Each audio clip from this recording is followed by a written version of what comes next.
ہماری شادی کو 5 سال ہو گئے تھے، پر میں اسے ایک بھی بچہ نہ دے سکی۔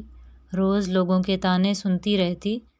پھر ایک دن میں اپنے شوہر کے پاؤں میں بیٹھ گئی کہ پلیز وہ ایک اور شادی کر لے، پر وہ نہیں مان رہا تھا۔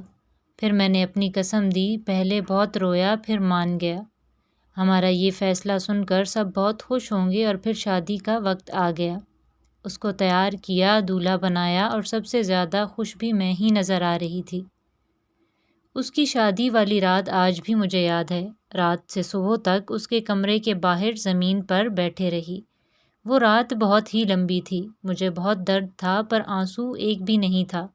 صبح ہوئی تو دلہن کو تیار کیا ولیمے کے لیے۔ میرا شوہر بہت خوش نظر آ رہا تھا، اور میری خوشی اسی میں تھی۔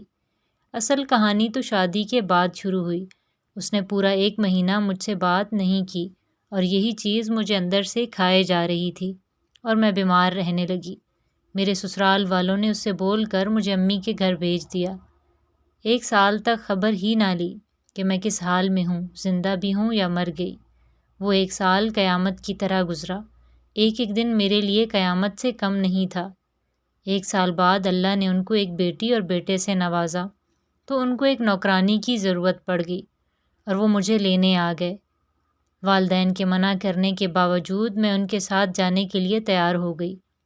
سارا دن مجھ سے نوکرانیوں کی طرح کام لیتے، لیکن میں اس میں بھی خوش تھی۔ بے شک وہ مجھے دیکھتے نہیں تھے، مجھ سے بات نہیں کرتے تھے، لیکن میری آنکھوں کے سامنے تو تھے نا۔ سارا دن کام کرتی اور ساری رات اسٹور نما کمرے میں جاگ کر گزار دیتی۔ دن گزرتے رہے اور مجھے اس چیز کی عادت بھی ہو گئی۔ میرے ساتھ جو کچھ بھی ہوا تھا میں سب بھول چکی تھی۔ میری آزمائش تو گزر چکی تھی، میں اپنی آزمائش پر پوری اتری تھی۔ ایک دن وہ اپنی بیوی بچوں کے ساتھ شہر سے باہر گیا ہوا تھا، اور اس کی کار کا ایکسیڈنٹ ہو گیا، جس میں وہ خود تو بچ گیا، لیکن اس کے بیوی بچے اللہ کو پیارے ہو گئے۔